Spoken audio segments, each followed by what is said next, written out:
வணக்கம். நான் உங்கள் அன்பான சயின்டிஃபிக் வேதிக் அஸ்ட்ராலஜர் அஸ்ட்ரோ அருண்ஜி பேசுகிறேன். நல்லது நினைப்போம், நல்லதே நடக்கும். இப்போ பாருங்க, இந்த வீடியோவில் நம்ம என்ன பார்க்க போறோம்னா, பிப்ரவரி மாதம் 2026 ஆண்டின் 2வது மாதம் எத்தகைய ஒரு மாதமாக மேஷ ராசிக்காரர்களாகிய உங்களுக்கு இருக்க போகுது.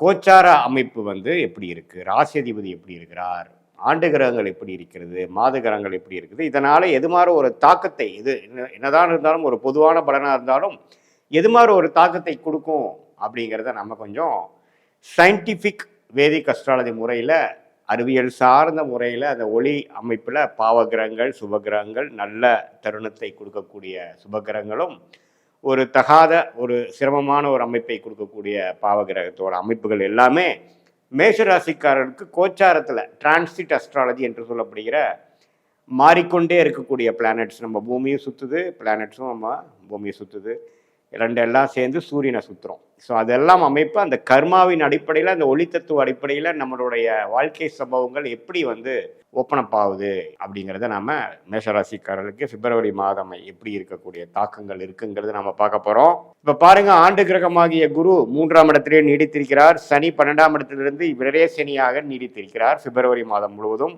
2025 மார்ச்சுக்கு மேலே வந்த விரய சனி, 7 நாட் சனி ஸ்டார்ட் ஆகி மேஷராசிக்கு விரய சனி, அதாவது சில செலவுகள், தூர பிராணங்கள், கைக்கு வந்தது சேவ் பண்ண முடியாமல் ஒரு சுப முதலீடாவோ வீண் செலவுகளாகவோ நம்மளுடைய தசாபுக்திகள் எப்படி போகுதோ அந்த அடிப்படையில் நிறையா செலவுகள் ஆகிக்கொண்டிருக்கக்கூடிய ஒரு அமைப்பாக, நிறையா ட்ராவலிங் அது மாதிரி விஷயங்கள், செட்டில்டு ஒரு ஃபீலிங் கொடுக்காமல் நெக்ஸ்ட் லெவல் ஆஃப் இம்ப்ரூவ்மெண்ட்டுக்கு என்னென்ன பண்ணணுமோ அதெல்லாம் செய்யக்கூடிய அமைப்புகளாக சனி 12ஆம் இடத்திலிருந்து செய்து கொண்டிருக்கிறார்.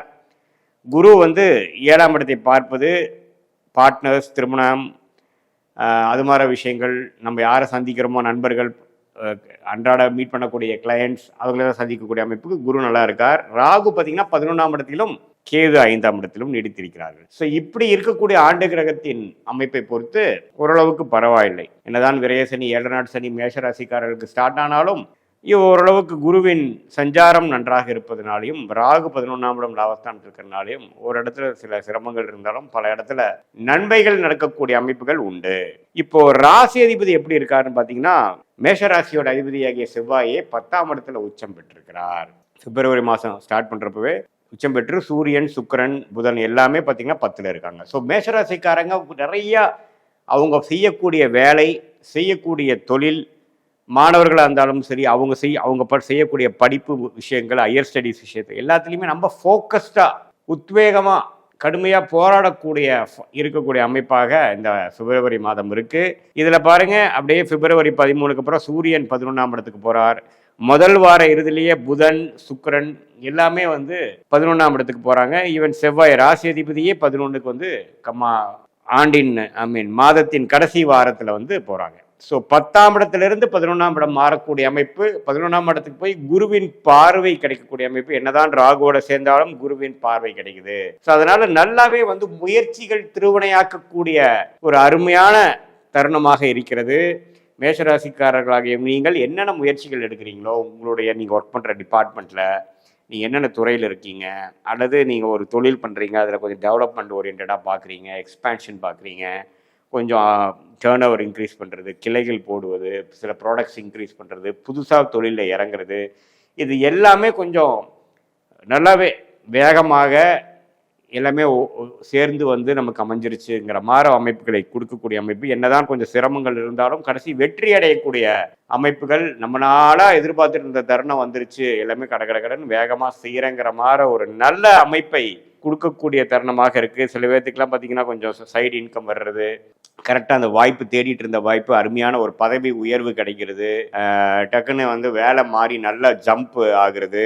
இதில் அரசு உத்தியோகத்தில் இருக்கிறவங்களா இருந்தாலும் சரி, பிரைவேட் செக்டாரில் இருக்கிறவங்களா இருந்தாலும் சரி, தொழில் முனைவோர்களாக இருந்தாலும் சரி, இன்வெஸ்டர்ஸாக இருந்தாலும் சரி, அவங்களுடைய ஃபோக்கஸ் எல்லாம் இந்த மந்தில் professional development, professional glory, professional expansion, professional change, improvement, இதை நோக்கி போகக்கூடிய ஒரு அருமையான தருணமாக ராஜகிரகமாகிய சூரியன், செவ்வாய் எல்லாமே 10ஆம் இடத்துக்கு சம்மந்தப்பட்டு, சுக்கிரனும் அதில் சேர்ந்து நல்லாவே இருக்கிறார். அதே சமயத்தில் மாதத்தின் செகண்ட் ஹாஃபில் நம்ம செய்த காரியங்களுக்கு செய்த முயற்சிக்கு நல்ல லாபங்கள் பெறக்கூடிய அமைப்பும் காட்டுகிறது.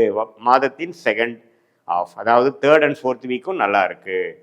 ஸோ இதனால் மேஷராசிக்காரர்கள் நீங்கள் எப்படி கடந்த 3 மாதமாக, ஏன் ஆண்டின் முதல் மாதமாகிய ஜனவரி மாதத்தில் சிலதெல்லாம் நீங்கள் ட்ரை பண்ணது, சில கிரவுண்ட் ஒர்க் பண்ணது, அது எல்லாமே நல்லா பிப்ரவரி மாதத்தில் கொஞ்சம் நடக்கக்கூடிய அமைப்புகள் இருக்குது. அடுத்த வரக்கூடிய காலகட்டமாகிய March, April, May, rest of the மந்த்துக்கு வேணுங்கிற சில விஷயங்கள் செய்யக்கூடிய விஷயத்துக்கு அடிப்படையான ஃபவுண்டேஷன் விஷயங்களை செய்து முடிக்கக்கூடிய, செய்து அமைச்சிக்கக்கூடிய ஒரு அருமையான தருணமாக மேஷராசிக்காரர்களுக்கு 2026 பிப்ரவரி மாதம் இருக்குதுங்க. ஸோ இதை ராசி அதிபதி வலுத்திருக்கிறனாலையும் ராசி அதிபதி 10ஆம் இடத்துல இருக்கிறனாலையும் கொஞ்சம் பார்த்துக்கணும். என்ன செவ்வாயே ராசியை பார்க்கறனால கொஞ்சம் மன அழுத்தங்கள் அதிகமாக இருக்கும். கொஞ்சம் அப்பப்போ நீங்கள் ரிலாக்ஸ் பண்ணவும் தெரிஞ்சுக்கணும். ஒரே விஷயமும் நீங்கள் உங்களுடைய வேகத்துக்கு நடக்கலைன்னா கொஞ்சம் பொறுமையாக இருந்து தான் ஜெயிக்கணுங்கிறத மறந்துடக்கூடாது. ஏன்னா மேஷராசிக்காரர்களே எடுத்தமா கவுத்தமான்னு இருக்கக்கூடியவர்கள், அதிக வேகம் இருக்கக்கூடியவர்கள். ஏன்னா நெருப்பு ராசியாக இருக்குது, செவ்வாயின் ஆதிக்கம். அது செவ்வாய் 10ஆம் வீட்டில் உச்சம் பெற்று 4ஆம் பார்வையாக ராசியிலே பார்க்கும்போது சில கோவதாபங்கள், இரிட்டேஷன், ஃப்ரஸ்ட்ரேஷன், உங்களுடைய நினைச்ச மாதிரி நடக்கலைன்னா அதுக்கு வேணுங்கிற ரியாக்ஷன், அது எல்லாமே கொஞ்சம் எமோஷ்னலாக கொஞ்சம் தூக்கக்கூடிய, அதிகமாக வரக்கூடிய, கண்ட்ரோல் இல்லாமல் போகக்கூடிய அமைப்புகள் உண்டு. அதனால் பொறுமையாக இருந்து இந்த சிச்சுவேஷனை உங்களுக்கு சாதகமாக அமைத்து கொண்டு அது மூலமாக எதிர்காலத்தை நல்லபடியாக நீங்கள் அமைச்சுக்கணும் அப்படிங்கிறது நான் உங்களை கேட்டுக்க விரும்புகிறேன். இது ஒரு பொதுவான ஒரு பலனை தவிர உங்களுடைய ஜென்ம ஜாதகத்தில் என்ன தசாபுக்திகள் போய்கொண்டிருக்கிறது, ராஜயோக திசைகளா, என்ன லக்னத்தில் பிறந்தீங்க, மேஷ லக்னத்திலே பிறந்தீங்களா அல்லது வேற லக்னத்தில் பிறந்தீங்களா, அந்த லக்னத்துக்கு இப்போ நடக்கக்கூடிய தசாபுக்திகள் எதுமாற ஆதிபத்தியத்தை கொடுக்கக்கூடிய அமைப்பு, அந்த கிரகங்கள் உங்கள் ஜாதகத்தில் எப்படி இருக்குது அப்படிங்கிறதெல்லாம் பார்க்கும் பொழுது இன்னுமே துல்லியமாக நம்ம சொன்ன இந்த பிப்ரவரி மாத பொது பலனையும் மிக்ஸ் பண்ணி பார்க்கும் பொழுது எந்த நேரத்தில் எது நடக்கும், எவ்வளோ வேகமாக நடக்கும், எவ்வளோ டிலேவோட நடக்கும், எப்படி நடக்குங்கிற மாதிரி விஷயங்கள்லாம் நம்ம தெரிந்து அது மூலமாக நம்ம வாழ்க்கையில் எடுக்கக்கூடிய முடிவுகள் எடுக்கலாம். அதுக்கு பிறந்த தேதி, பிறந்த நேரம், பிறந்த தேதி மட்டும் நீங்கள் அனுப்பிச்சிங்கன்னா அதில் நம்மளுடைய ஆரோஸ்கோப், உங்கள் ஆரோஸ்கோப் போட்டு நம்மளுடைய கன்சல்டேஷன் அப்போது இந்த சொன்ன கோச்சாரமும் இந்த உங்களுடைய தசாபுக்திகள், ஜென்ம ஜாதகத்தில் வரக்கூடிய தசாபுக்திகளையும் மிக்ஸ் பண்ணி சேர்த்து வைத்து பார்க்கும் பொழுது அடுத்த வரக்கூடிய ஷார்ட் டேர்ம் 3 to 4 months எப்படி இருக்குது, அடுத்த வரக்கூடிய மீடியம் டேர்ம் என்று சொல்லப்படுகிற 8 மாதத்திலிருந்து 1 வருடம் எப்படி இருக்குது, அடுத்த வரக்கூடிய லாங் டேர்ம் ஒரு 2 to 3 years அல்லது 5 years 10 years வரைக்கும் பேட்டர்ன் எப்படி போகுது, எது மாதிரி ட்ரெண்டு போகுது, எந்த டைமில் நமக்கு ஒரு நல்ல பிரேக் கிடைக்கும், எந்த நேரத்தில் அதிக ரிஸ்க் எடுக்கலாம், எந்த நேரத்தில் அடக்கி வாசிக்கலாங்கிற மாதிரி சில நல்ல நுணுக்கமான சில விஷயங்கள் உங்கள் ரியாலிட்டி எப்படி போயிட்டுருக்குங்கிற சிங்க் பண்ணி நம்ம ஜாதகத்தில் வரக்கூடிய அந்த நெளிவு சுழிவுகளை பார்க்கும் பொழுது நம்ம வாழ்க்கையில் நம்மளுடைய கர்மாவின் அடிப்படையில் எப்படி நமக்கு பிராப்தங்கள் இருக்குதோ அதுக்கு நம்மளுடைய லைஃப் கோல்ஸை அலைன் பண்ணிட்டோம்னா எந்த விதத்திலையும் எதிர்நீச்சல் போடாமல் வீண் சமய விரயங்கள், வீண் பண விரயங்கள், இது எல்லாமே தவிர்த்து தக்க நேரத்தில் தக்க முயற்சிகளை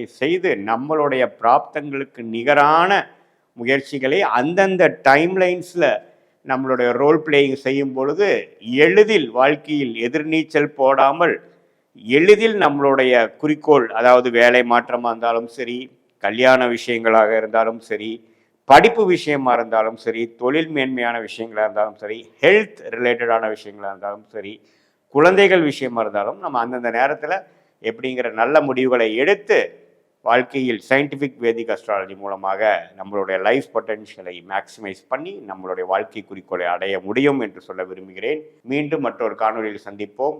நன்றி, வணக்கம்.